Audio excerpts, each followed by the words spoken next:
Hello everybody on YouTube. Rob here up Tiny Town. Looks like I have to post another ad for land to rent. So over here we got a fair size clearing. It's not as big as the treed lots, but I gotta say it's 50 by 100 anyways.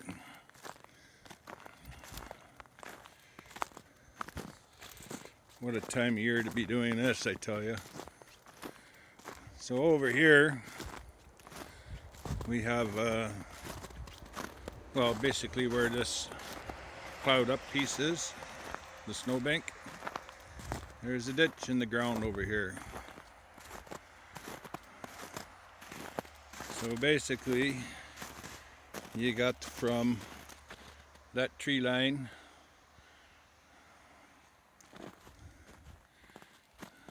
along here to where that tree line is. That's where my property starts. So go about 100 feet, and you need some gravel in here because this land is sloping, so it needs to be filled. It's awful soil underneath there. It's runoff basically. Then these trees you see in the background, that's another lot. This is actually lot, hang on, 1, 2, 3. This is lot 4, this one with the trees. It's about 150 feet wide, 235 feet long, and it has a clearing at one end to get you started. Or just use the clearing. It's not a very big clearing, but you can rent the whole thing or part of it, doesn't matter to me.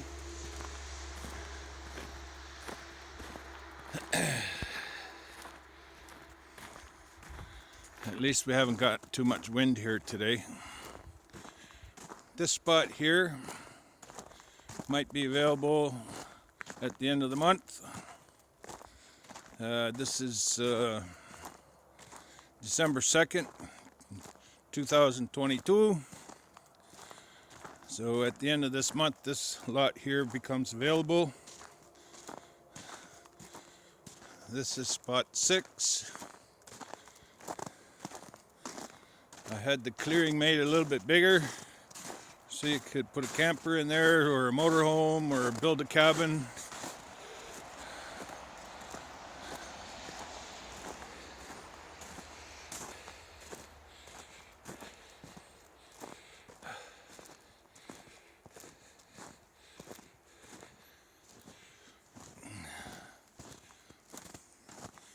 So it's a fair sized clearing.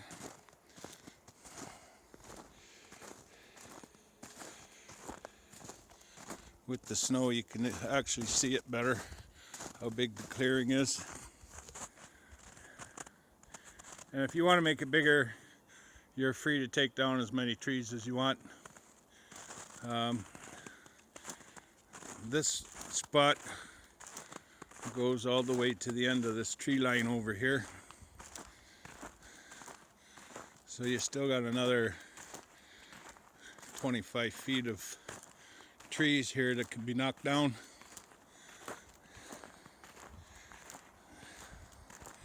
If you wanted to.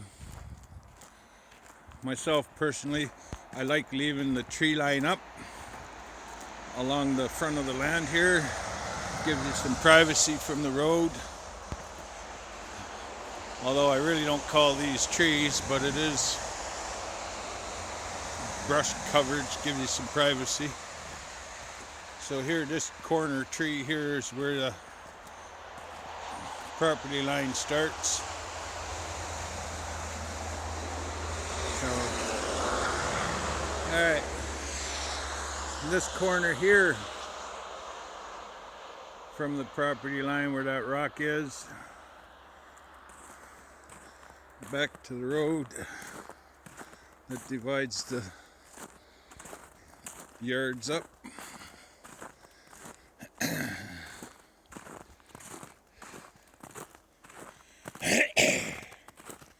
least it's not totally freezing out here today. It's 1 degree right now.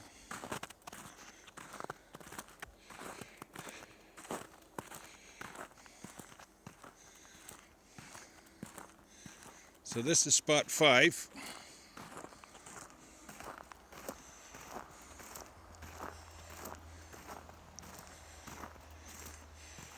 And I originally made a small clearing, 235 feet in. Oh boy, this is deep here.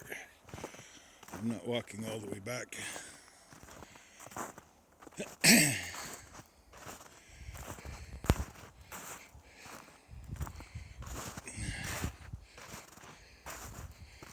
So you got a gravel driveway what I'm walking on, but it ends just a little bit past these tracks. And back there you can see a small clearing made in there. There's a couple of trees that were taken down from this clearing. This clearing was made for a fella. There's actually a huge gravel pad down here, and he hasn't paid yet this month. So the rule is you pay, you stay. If you don't, you go. So this one here, he's got till the end of the month. If he doesn't pay, then this lot's available.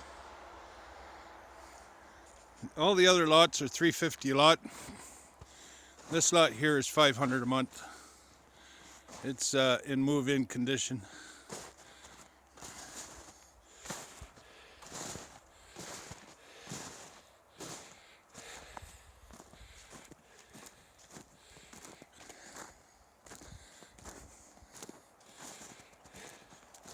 So over here we have the clearing on spot 4. It comes in off the main road. This main road is graveled.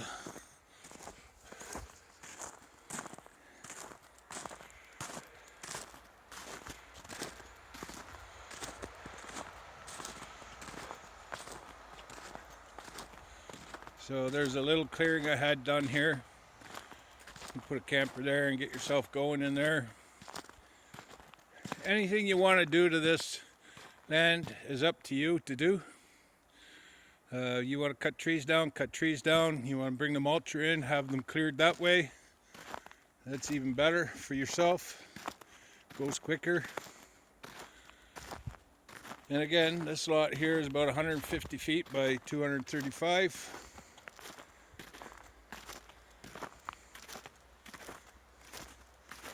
And that lot ahead of me with the clearing is lot number 1. And it also is about 150 feet by 235 feet.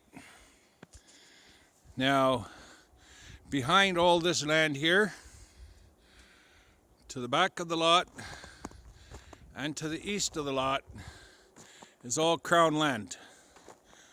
So if you want to go in there, explore, that's great. You're free to do so. You can hunt in there. I don't know what the hunting code is because I don't hunt yet.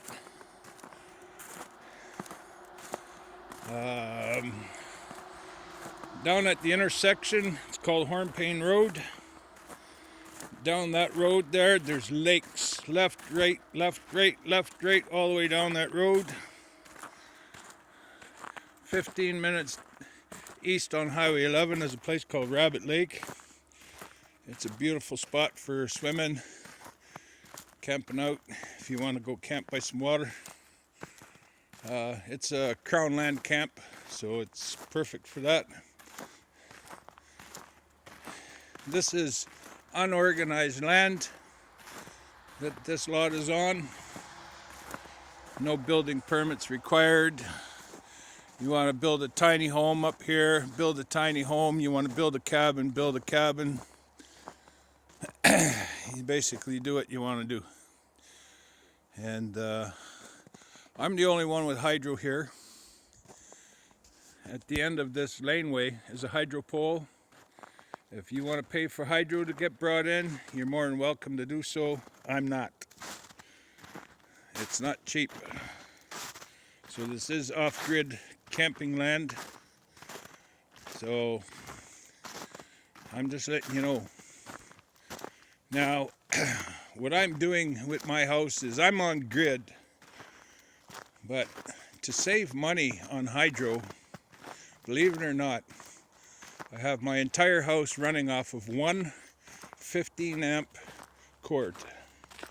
Everything in my house runs off a battery bank. And I have a power supply powering the battery bank and the inverter. Everything in this house is running off the batteries. So if you get yourself a battery bank, an inverter, and one of those Honda inverter generator things, you got it made, because those things don't use much gas, and the only time you run the generator is when batteries get low. My friend around the corner where we get our water, anybody that moves in here is welcome to go visit my friend and get water. He's told me so. And that's where we get the water. Do your own composting for your toilet. You'll have to figure that one out on your own. I could tell you, but I don't want to say it on YouTube.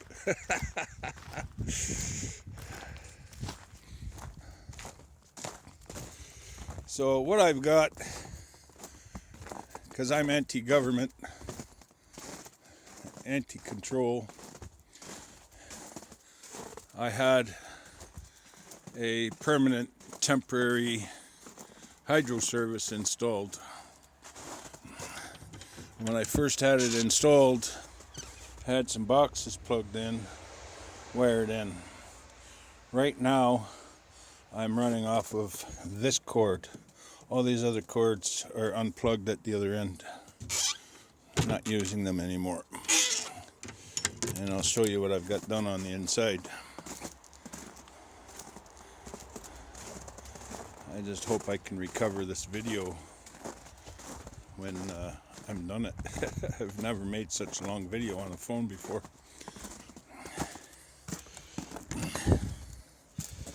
I just recently got a pellet stove. It works like a furnace. It has a thermostat. I feed it once a day. My house is 76 degrees in here. And it too is running off the battery bank.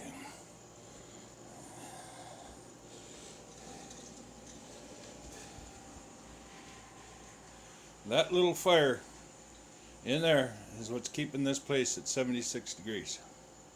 I love it. I wish I had done this before. That baseboard heater was costing me over $300 a month for hydro last year when it got really cold. And it didn't keep me warm enough.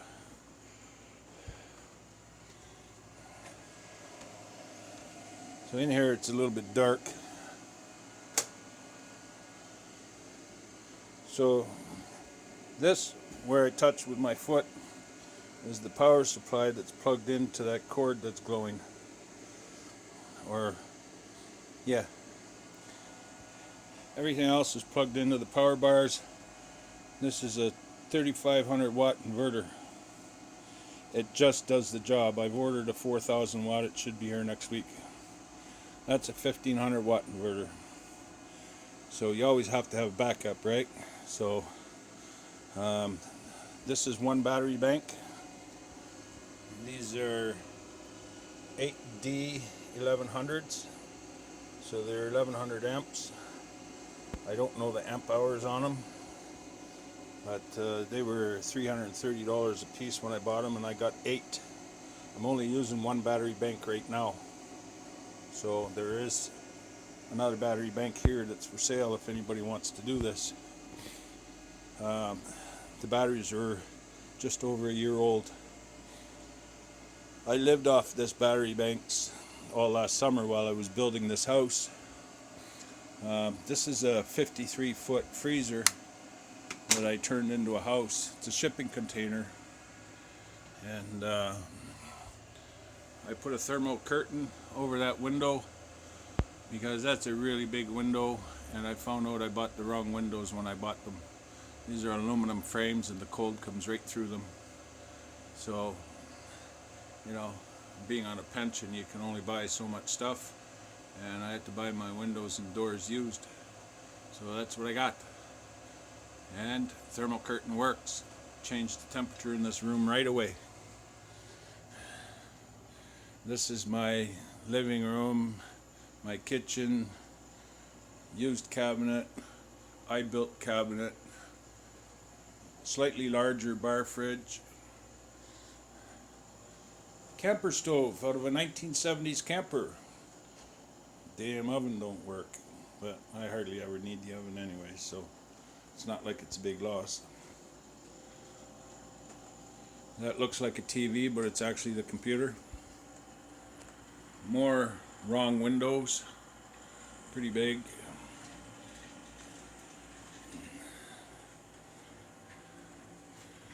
So back here, this corner is the starting of the bathroom.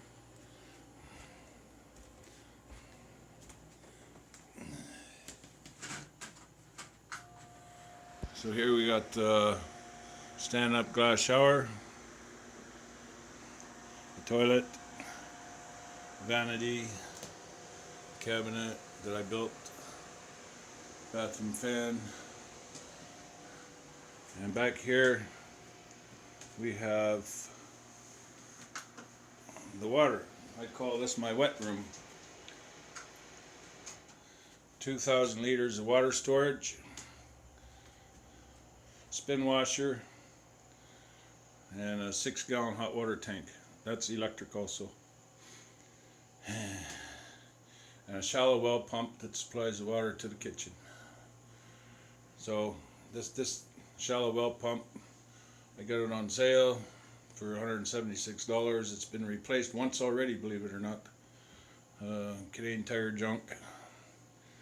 But anyways, yeah, this has been working out, and I love it.